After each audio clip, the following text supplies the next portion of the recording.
Bienvenidos a una transmisión más de Fundación Kichiwa. Hemos estado platicando fuera del aire sobre la educación entre pares y cómo esta metodología puede ayudar en estas épocas de cuarentena y todos estos retos que estamos enfrentando. Y bueno, ahorita lo que queremos hacer es platicar con Mac, con Miguel Ángel Bravo y con Chris Lecona sobre cómo es que esta metodología puede ayudarnos en un contexto educativo y en un contexto familiar. Ahora, vamos a hablar sobre qué es la educación entre pares. Y para eso, primero, Macaber, por favor, ¿nos puedes explicar qué es educación entre pares? Tú hiciste un artículo muy bueno para Fundación Kichiwa. Cuéntanos, en general, qué es esta metodología. Ok, bueno, hola, ¿qué tal? En primer lugar, la metodología se basa como que en la cuestión de que al momento de hacer una pregunta, pues estamos como que reflexionando sobre lo que se nos está preguntando. En cambio, como de que cuando tenemos como el conocimiento directamente, pues en realidad lo estamos memorizando, no lo estamos aprendiendo. Entonces, esta metodología empieza haciendo una pregunta, algo que genere como que cierta controversia, o sea, por ejemplo, de que si tienes varios filtros y los vas como que acomodando uno tras otro y luego le pones una luz, entonces la luz al final se va a hacer más clara, se va a hacer más oscura y pues ya en el salón, por ejemplo, puede haber distintas opiniones y entonces, al final lo que se hace es como de que, ok, las personas que tengan estas distintas opiniones pueden juntarse y como que compartir puntos de por qué sí y por qué no. Y en el momento que ocurre esto, estaba ocurriendo como una reflexión en el cerebro. Entonces, no solo están memorizando lo que va a pasar, o sea, están como que reflexionando por qué pasa y qué es lo que va a pasar. ¿Ok? Ok, esto que dices es muy sencillo, creo, en un salón de clases, porque hay muchos niños y puedes ponerlos a discutir, ¿no? Oye, ¿tú qué opinas de esto? ¿Tú qué opinas de otro? ¿Cuál es tu experiencia? Pero ahorita creo que es muy interesante porque las familias están en casa y los profesores ya no son, bueno, ya no es su papel como tal moderar, sino ahora es el papel de los padres de familia. Cris, ¿cómo es que podemos los padres de familia o las familias en general iniciar este tipo de conversaciones como controversiales, hacer este tipo de preguntas para mejorar la comunicación y para fomentar el aprendizaje? ¿Tú crees que funcione o no funciona? Definitivamente esa metodología también funciona en un contexto familiar, dado que al igual que los maestros, los padres de familia son facilitadores y moderadores de las experiencias que van a ser un aprendizaje en los niños y niñas, como a través de todo lo que se les presenta a los niños y niñas, se conoce la vida y se crean ciertas informaciones que se van asimilando a través de los comportamientos, los hábitos, los gustos y por lo tanto es importante generar preguntas que pueda facilitar el diálogo, el intercambio de ideas dentro de la familia y así poder ampliar la perspectiva de lo que están viviendo o de las experiencias que quieren generar entre todos los miembros. Ok. Y Mac, tú has usado esta metodología en tus clases. Uh -huh. ¿Podrías contarnos cómo es que la utilizas y cómo es que se podría utilizar a manera de idea general en un contexto familiar? Ok, bueno. Principalmente mi experiencia ha sido de dar, o sea, de profesor que da clases a niños de programación. Entonces, en la cuestión de programación, pues hay como que diferentes conceptos, o sea, diferentes herramientas que van a usarse para el momento de andar haciendo los programas. Entonces, estas cuestiones son como, por ejemplo, funciones, variables, objetos y así. Entonces, la forma en que yo lo hago es, en el salón que me toca, de repente hay niños que están muy despiertos y sus papás también, por ejemplo, tienen algún trabajo que está acorde como que con las tecnologías, entonces a lo mejor ya están familiarizados con eso, pero hay algunos que no. Entonces lo que inicio es como de que, ok, o sea, alguien sabe que es una variable, alguien sabe que es un objeto, alguien sabe que es una función. Entonces, lo que ocurre es de que pues algunos niños levantan la mano y otros como que se quedan así nada más sentados, y entonces como que trato de reunir a los niños que lo saben con los que no, y como que tratan de explicarse entre sí, qué es una cosa y qué es otra, y al final también como que vamos reuniendo, porque bueno, o sea, entre los niños que saben también puede haber como que distintas opiniones, entonces hasta al final como que vamos sacando una conclusión para que haya una definición general entre todo el salón, digamos. Y bueno, en la cuestión de la familia, pues también supongo que ocurre algo similar, o sea, de que el papá puede o la mamá puede hacer alguna pregunta y entonces entre los hijos como que van formando ese concepto. Y entonces a lo mejor el papá como que ya tiene su respuesta en la cabeza, como que ya sabe cuál es el resultado, pero entonces en el momento de haber esta conversación, o sea, de ver los distintos puntos de vista de todos los miembros de la familia, como que esa definición puede cambiarse y puede ya como que todos estar en una misma definición formal, digamos. Cris, ¿de veras pasa esto? ¿O qué barreras tenemos que romper para que este tipo de dinámicas realmente sucedan? Porque, como dice Mac, ¿no? De pronto las familias son todas distintas. Y tú, en tu experiencia como terapeuta, como tallerista, igual en distintos procesos familiares, pues de pronto, ¿cuáles son estas barreras que hay que romper para que exista esta posibilidad de diálogo? Sí, tenemos que revisar qué tipo de comunicación estamos teniendo con nuestros hijos e hijas.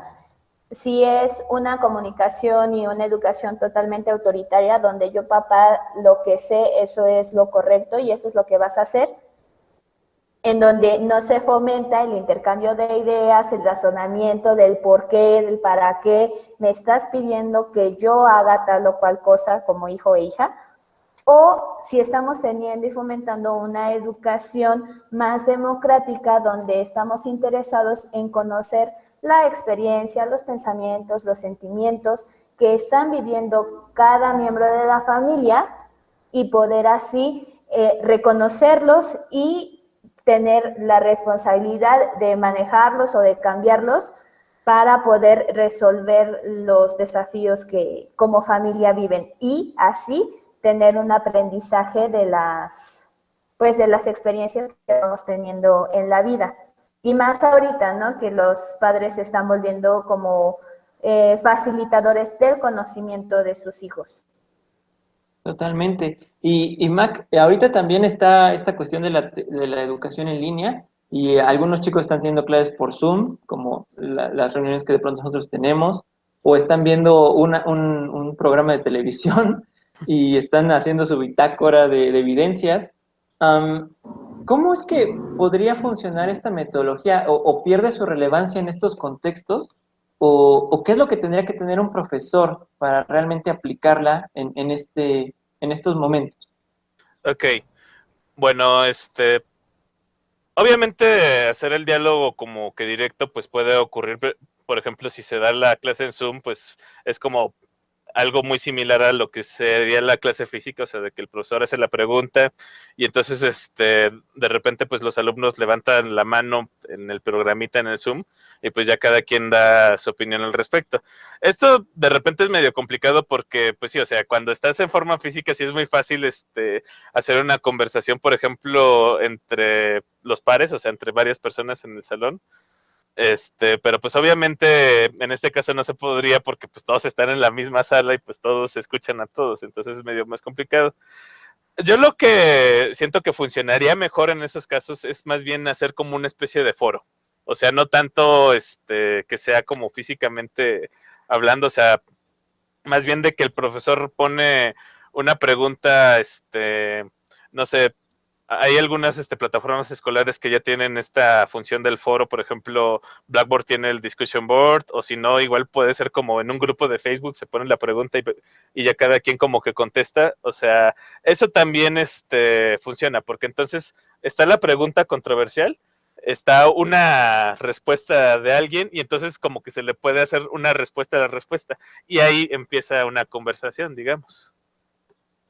¿Ustedes creen, esta va para los dos, ¿ustedes creen que pues esta situación que está sucediendo del coronavirus, etcétera, cambie la dinámica en que las familias se comportan, en la que la escuela comienza a enseñar, y si es así, ¿tendría algún lugar esta educación entre pares? ¿Se va a desechar o va a tener una mayor relevancia? Bueno, por mi parte, yo pienso que hablando del contexto familiar, estamos atravesando por una oportunidad única de poder conocer lo que están experimentando nuestros hijos e hijas a partir de esta experiencia que que estamos viviendo todos.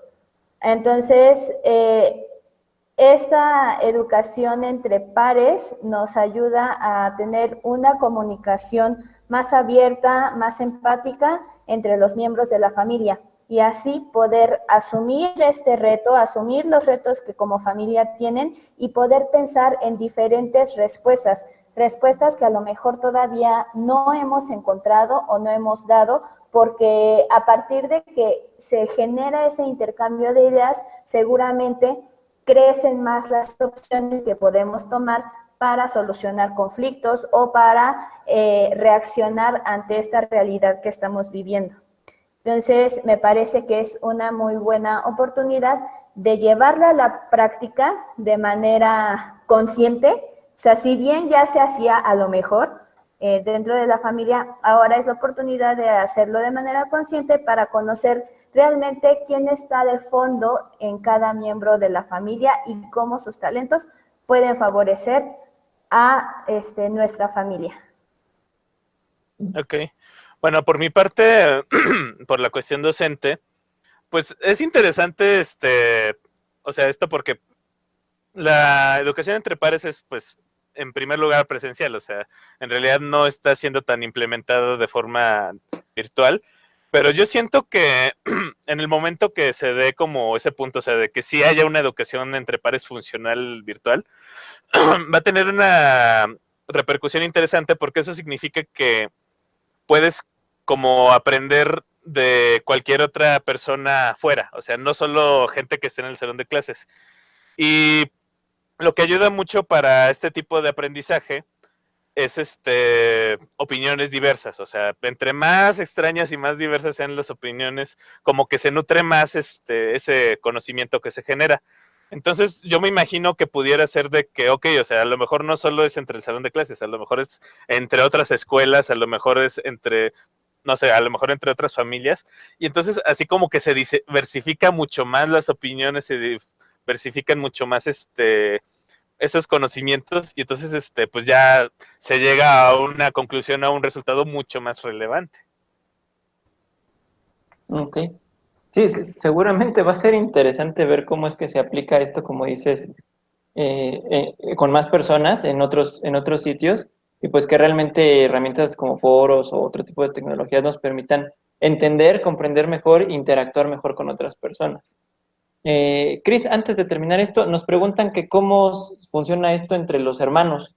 O sea, es muy complicado aplicar esto entre personas de distintas edades, que supongo que también te has enfrentado a eso, Miguel. No sé si todas tus estudiantes sean de las mismas edades o vayan cambiando, pero bueno, yo me supongo que esto funciona para todos, ¿no? Entre también diferente sea la experiencia, también puede ser distinto el aprendizaje. Sí, a pesar de que sean diferentes experiencias las que han tenido de acuerdo a la edad de cada uno de los hijos, definitivamente todos tenemos una experiencia previa de la pregunta generadora, ¿no? Si bien el mayor tiene más conocimiento sobre algún tema, pues bueno, podemos ir aprovechando la expresión de la perspectiva de este hijo mayor para que el pequeño pueda escucharla, pueda comprenderla y también pueda conectarse con esa información o con ese aprendizaje. Aquí lo importante es que todos puedan aportar desde sus experiencias, desde sus ideas, generar el intercambio y poder crear algo mayor. Sin importar quién de los miembros de la familia tiene más o menos conocimiento o experiencia de un tema. La idea es generar una sola idea o una sola resolución. Sí, a partir del diálogo. la edad no importa entonces, ¿no, Miguel? No, de hecho, ahora que lo mencionas, de hecho, en las clases que daba, sí me tocaba que de repente había niños como, por ejemplo, de 4 años y ya llegaban como casi rascándole a los adolescentes de 12 años.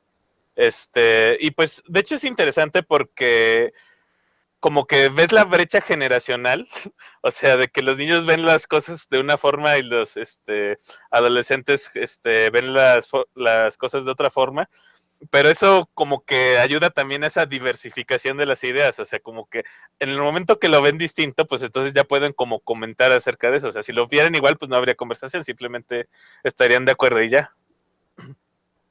Ok, súper. Bueno, pues gracias a los dos por compartirnos este concepto, esta nueva metodología de educación entre pares y sus experiencias al respecto en la familia y en la escuela o en este caso en el contexto más de enseñanza de programación. Seguiremos revisando las preguntas que nos vayan mandando la gente y esperemos tenerlos pronto otra vez juntos a ustedes por acá, porque definitivamente relacionar lo que ha tenido como experiencia un profesor con lo que tiene experiencia una familia es muy importante y creo que es una gran oportunidad para seguir aprendiendo y mejorar pues la forma en cómo desarrollamos a los chicos. Entonces, bueno, pues esto ha sido todo. Gracias, Mac. De nada, hasta luego. Gracias, Chris. ¿De qué? Cuídense. Y bueno, yo me despido. Hasta luego. Recuerden que aprender es crear.